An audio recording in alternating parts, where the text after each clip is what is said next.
부천서북교회 화요기도에 함께 하시는 모든 성도님을 환영합니다. 찬미가 144장 하늘의 영광을 버리시고 함께 찬미하겠습니다.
성도님 여러분들 안녕하십니까?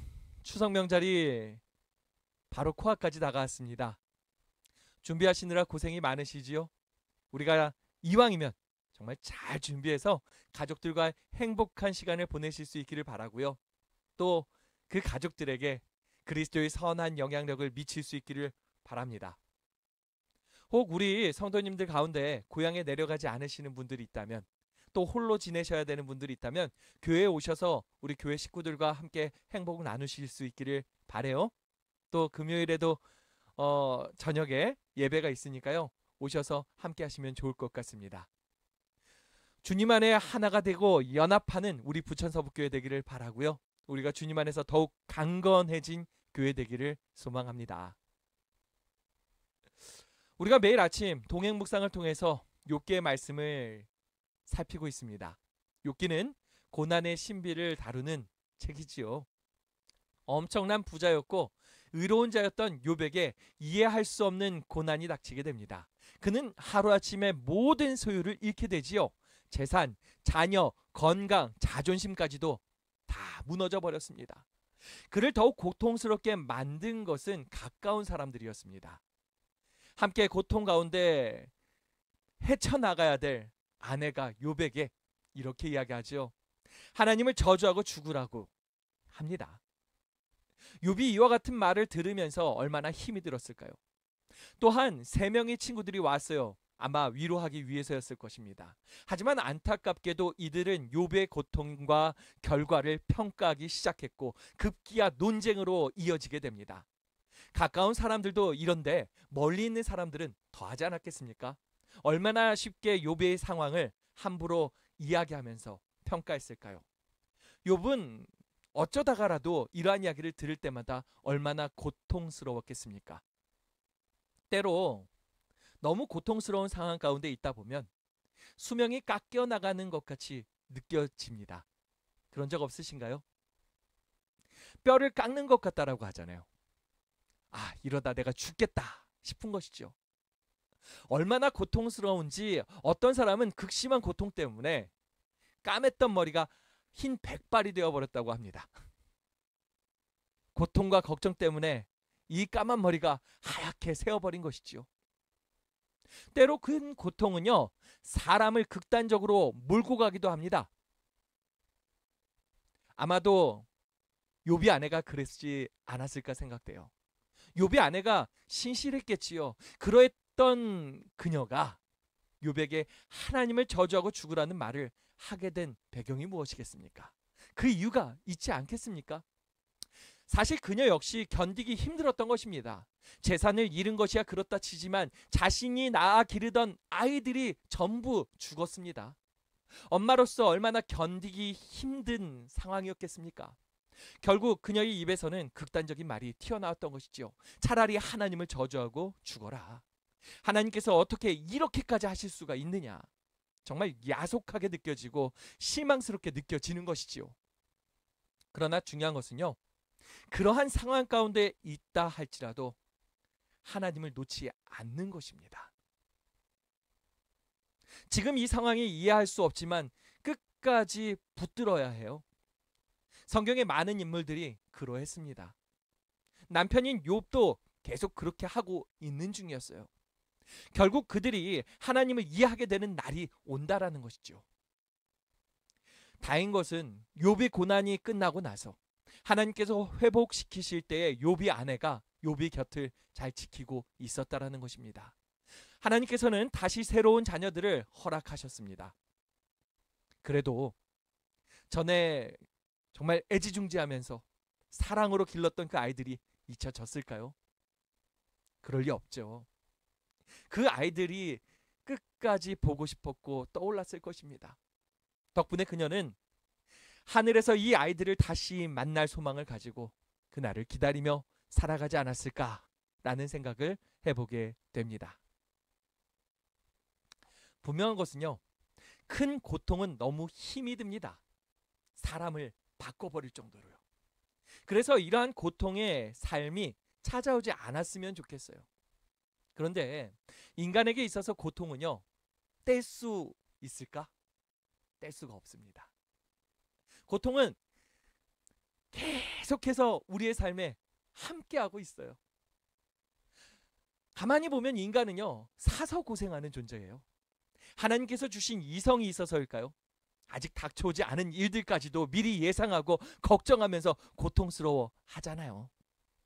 심리학자 어니 젤린스키라는 분의 모르고 사는 즐거움이라는 책을 보면 거기에 한 흥미로운 연구의 결과가 있습니다. 대부분의 사람의 근심은요, 40%는 결코 일어나지 않을 일에 대한 것이라고 합니다. 30%는 이미 일어났거나 변화시키기에는 너무 진척이 된 일들이고요. 22%는 사소한 일들에 대한 것이라고 합니다. 4%는 우리의 힘으로 어쩔 수 없는 것이고 정작 우리가 영향을 미쳐서 바꿀 수 있는 것은 4%밖에 안 된다고 합니다. 중요한 것은 이 4%도 바꾸고 싶다면, 변화시키고 싶다면 걱정을 하기보다 뭐 해야 되는 거예요? 열심히 노력을 해야 한다라는 것이죠. 그렇게 하지 않으면 이 상황을 바꾸기는 어렵다라는 것입니다. 자, 이 연구에 의하면요, 결국 우리의 삶의 96%의 걱정과 근심은 낭비라는 결론이 납니다.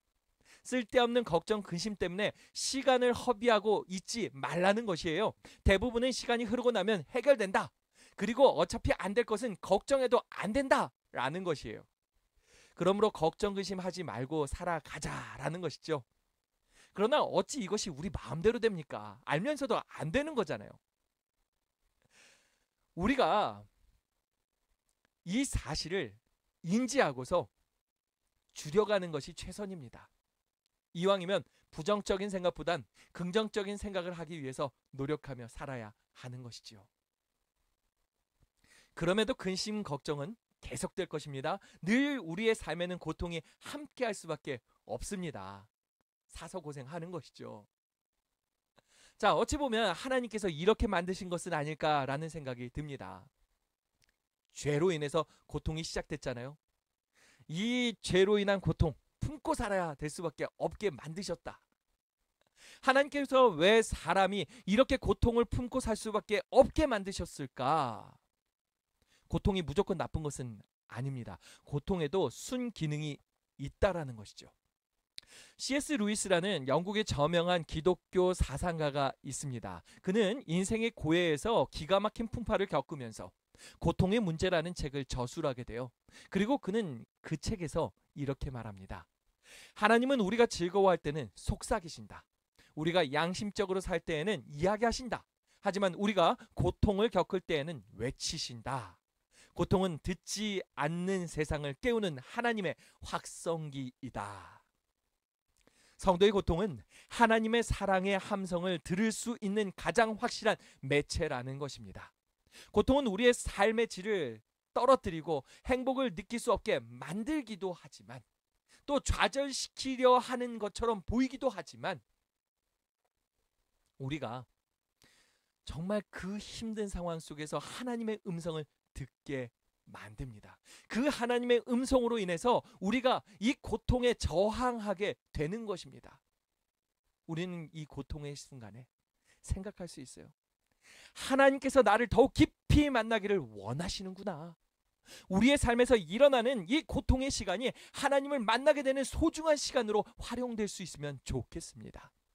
결국 욥이 친구들과의 격한 논쟁을 통해서 그 고통의 순간 속에서 발견하게 된 것이 무엇이었습니까?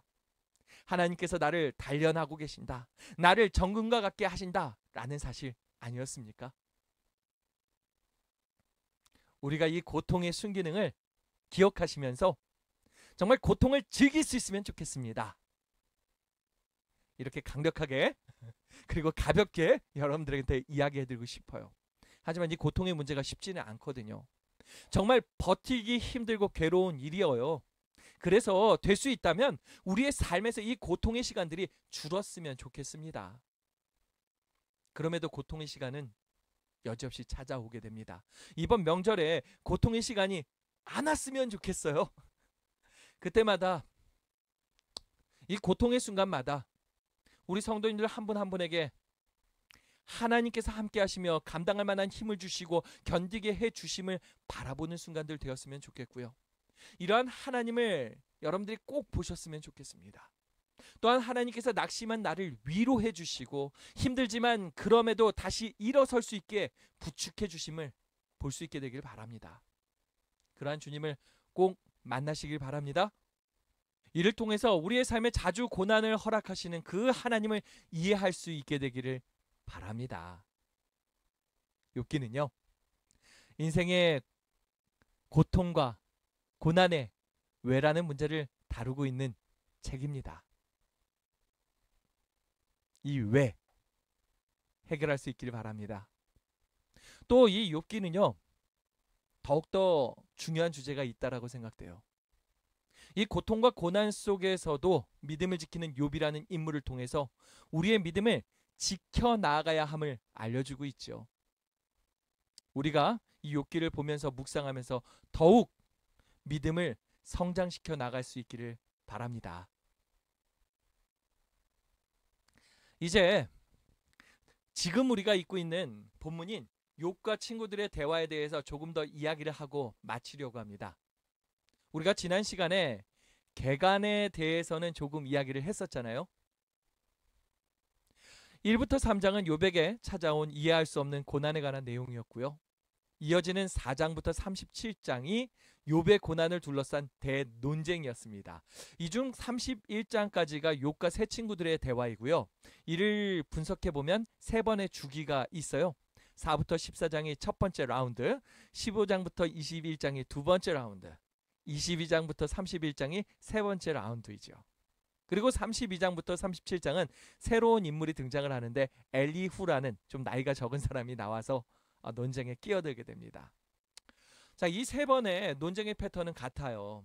엘리바스가 말하고 욥이 대답하고, 이어서 빌닷이 말하고 욥이 또 대답을 하고, 이어서 소발이 말하고 욥이 대답을 합니다. 그러다가 이제 세 번째 라운드에서 이 소발이 말하지 않아요. 바로 이 좀 더 젊은 엘리후가 나와서 이야기하기 시작을 하죠. 세 번의 대화의 내용의 요점은 거의 비슷합니다. 이들은 얼굴을 붉혀가며 자신들이 원하는 말을 모조리 쏟아내고 있는데요. 욥은 강하게 항변을 하고 있습니다. 그들이 어떠한 말을 나누었는가? 요약을 해보면 이렇습니다. 욥, 너에게 일어난 일은 참으로 나쁜 일이야. 너는 정말 엄청나게 큰 죄를 범한 것이 틀림없어. 왜냐하면 하나님은 공의롭고 죄를 처벌하시는 분이니까. 너는 죄를 범한 것을 부인하지만 죄를 범한 것이 틀림없다는 것을 유념해라. 절대로 다른 설명은 있을 수가 없다. 그리고 매번 욥은요, 기본적으로 아니야, 나는 죄를 범하지 않았어 하고서 반응을 하는 것이지요.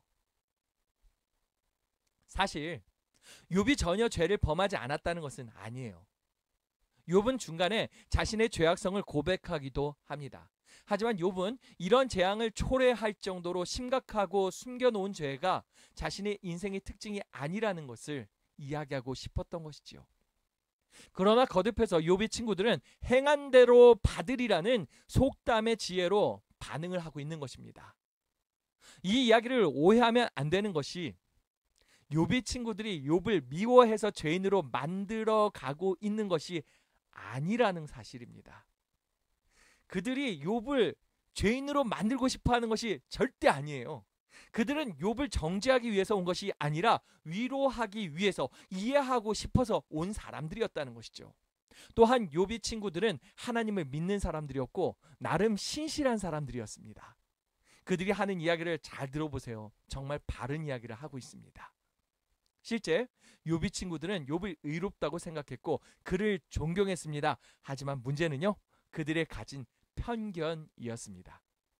그들의 편향된 생각 그리고 지식들은 욥의 상황을 도저히 이해할 수가 없었던 것입니다. 공의로운 하나님께서 의인에게 이와 같은 고통을 허락하실 리가 없다고 생각하고 있었지요. 그렇다 보니까 욥이 분명히 숨겨놓은 큰 죄가 있었을 것이라 생각하고 있는 것입니다. 마치 큰 부자들이 자기를 좋은 사람인 것처럼 포장하고 싶어 하잖아요. 그래서 그들이 가진 돈으로 보이기 위한 봉사를 얼마나 많이 합니까? 그래놓고서 뒤로는 못된 짓들을 하는 거죠. 덕분에 욥은요, 억울해요. 자신은 절대 그렇게 하지 않았다라고 이야기하고 있는 것이지요. 우리는 여기서 이 친구들의 고난을 이해하고 싶어하는 마음을 볼 필요가 있습니다. 이러한 모습이 딱 우리들의 모습이 아닌가라는 생각도 해보게 됩니다. 일단 저는 그래요. 이따금씩 누군가의 어려운 상황을 들으면요, 그의 고난을 이해하고 싶은 마음이 듭니다. 원인이 무엇일까 함께 고민을 하는 거죠. 때로 내 삶의 고난이 찾아올 때도 원인을 알고 싶어하는 마음이 들어가지고 내 주변의 친한 사람들 중에서 현명한 분들에게 자문을 구하기도 하거든요. 그러면 그분들도 역시 같이 고민을 해 주시죠. 문제는 하루 종일 함께 생각해도 잘 모르겠다는 것입니다. 이거야 하고서 생각을 했는데, 틀림없다라고 생각을 했는데 조금만 지나고 나면 이게 아닌 경우가 많았습니다. 욥의 친구들은 자신들의 모든 것을 동원해서 욥을 이해하고 싶어 했었어요. 어쩌면 친구와 공감하고 싶은 마음에서 이러한 행위가 시작된 것은 아니었을까라는 생각도 듭니다. 하지만 그들의 잘못된 편견, 짧은 생각으로는 잘못된 결론에 도달할 수밖에 없었다라는 것이죠. 참 이 친구들 안타깝죠? 여기서 우리들 역시 정말 안타깝다라는 생각을 해볼 수 있길 바랍니다. 우리들의 생각이 짧고 우리들의 이해가 얼마나 짧은지 모르겠습니다. 그래서 남들을 잘 위로하지 못할 때도 얼마나 많은가. 저는 이런 생각이 들어요. 욥이 세 친구들이 그들의 인생 가운데 큰 고난을 한 번이라도 제대로 경험해 보고 그 고난으로 인한 깊은 고심이 있었다면 그들이 욥의 이 상황을 이렇게 다뤘을까? 조금이라도 더 깊이 이해하고 욥을 위로할 수 있지 않았겠습니까? 딱 그들의 삶 속에는요, 언제나 내가 죄를 지어서 심판을 받는구나, 이 논리로 해결할 수 있는 그런 정도의 고난만 겪었을 거예요. 그러니까 이렇게 행동하는 거죠. 이러한 논리로 생각해 보면 우리 주님이 참 대단하십니다. 주님께서는 구원할 이 사람들의 이 고통과 고난을 이해하시길 원하셨거든요. 그래서 몸소 직접 이 땅에 인간으로 오신 것이잖아요. 우리의 배고픔, 우리의 아픔, 우리의 슬픔, 주님께서 다 경험하셨습니다. 그리고 그 경험한 것을 토대로 우리를 위로하시는 거예요. 주님께서 십자가에 달리실 때 이 세상 모든 사람들의 그 고난과 고통을 다 짊어지시고 죽으신 거잖아요. 이거 아셨냐 모르셨냐? 주님은 이 고난과 고통을 다 이해하셨습니다. 이게 얼마나 힘들고 아픈 것인지 주님은 이해하셨습니다. 그러니까 이 그의 어깨에 짊어진 이 죄의 고통과 고난의 무게가 어마어마하게 무거웠었고, 그리고 그의 심장을 터져버리게 만든 것 아니었겠습니까? 그러한 주님께서 다시 사셔서 오늘 우리에게 말씀하시잖아요. 그래, 내가 너의 그 고통을 잘 안다. 너의 아픔을 잘 안다. 내가 너를 위로한다. 그래서 위로가 되는 것 아니겠습니까? 참, 욥은요, 친구들과의 대화 속에서 이 해결되지 못하는 갑갑함으로 더욱 고통스러웠습니다. 몇 번이나 그들과의 대화 때문에 자문했을지 모르겠어요. 정말 내가 이렇게 된 것이 나의 죄 때문은 아니었을까? 혹시 내가 기억하지 못하는 그런 숨은 죄가 있는 것은 아닐까? 이 이해할 수 없는 상황에 정말 몸서리 쳐지는 아픔을 느낄 수밖에 없었습니다. 그 상황에도 하나님은 아십니다. 결국 하나님께서 그를 신원해 주시지요. 욥기 38장에 가서 하나님께서 이 세 친구와 또 이 엘리후라는 친구와의 그 격한 논쟁 속에 직접 참여하십니다. 그리고 이 욥을 구원하시고 욥을 신원해 주시는 이야기가 나오게 되는 것이죠. 자, 여기에 대한 자세한 이야기는 다음 시간에 다루도록 하고요. 우리가 이번 주는 이 세 친구들과의 논쟁을 잘 주목해 볼 수 있기를 바랍니다. 매일 아침 말씀으로 읽으시면서 이들의 말이 얼마나 올바른 소리였는가 잘 확인해 보세요. 욥에게 정말 하나님과 그 고난에 대해서 얼마나 잘 소개를 하고 있는지 기가 막힙니다. 그러한 생각을 또 이렇게 보시면서 우리와는 또 어떤 차이가 있는지도 고민해 보시고요. 또 욥의 항변들에 대해서도 우리가 잘 주목해 보시기 바랍니다. 그리고 우리의 마음에 이 삶의 고난의 문제를 어떻게 이해해야 할까를 잘 생각해 보시길 바래요. 고난은 우리를 성장시키기도 하고 성숙시키기도 합니다. 이 고난에 대해서 우리가 잘 이해하는 것이 굉장히 중요해요. 또한 이 고난은요, 우리의 삶 속에 외치시는 하나님의 확성기임을 다시 한번 깨달으시길 바라고요. 또한 우리의 삶 속에 고난 가운데 있다면 이러한 확성기로 외쳐지는 하나님의 음성을 꼭 들으시길 바랍니다. 예, 여기까지 하겠고요. 우리가 이제 기도하는 시간을 갖도록 하겠습니다. 이제 앞에 있는 기도 제목으로 함께 기도하시겠습니다.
함께 기도하겠습니다. 사랑 많으신 아버지 하나님, 우리에게 이 욥기의 말씀을 읽고 묵상할 수 있는 시간 주심을 감사드립니다. 이 욥의 말씀 속에서도 하나님의 놀라운 은혜를 발견케 하여 주시옵소서. 욥이 말씀을 통해서 고난의 신비를 탐구할 때 하나님 지혜 주시고요. 참 이해할 수 없는 이 고난의 문제를 우리가 잘 알게 하여 주시고, 우리의 삶의 이 고난의 문제 잘 이해하고, 또한 다른 이들의 또 삶 속에 있는 이 고통의 문제들을 잘 위로할 수 있게 도와주시옵소서. 주님처럼요. 우리가 정말 주님 닮은 위로자 되기를 소망합니다. 또한 다가오는 명절 속에서도 우리가 만나는 그 가족들을 잘 위로할 수 있기를 소망합니다. 주님 함께하여 주시고 인도하여 주시옵소서. 주님께서 우리와 늘 함께하여 주심을 감사드리며, 또 우리를 이 세상 속에서 또 모든 상황 속에서 주님으로 인해 승리케 하실 것을 믿고 감사드리며 사랑의 예수님 이름으로 간절히 기도합니다. 예배가 마쳤습니다. 우리 성도님 여러분들 또 열심히 힘내시고요. 혹 고향 다녀오시는 분들은 잘 다녀오셔서 우리 만날 수 있으면 좋겠고요. 또 이번 안식일 또 함께 하시는 분들은 금요일, 토요일 예배 가운데 함께 만나 또 즐겁게 하나님 찬양하고 함께 기뻐하는 그런 시간을 갖도록 하겠습니다. 자, 그럼 안식일 날 만나겠습니다. 한 주간도 승리하십시오. 파이팅입니다.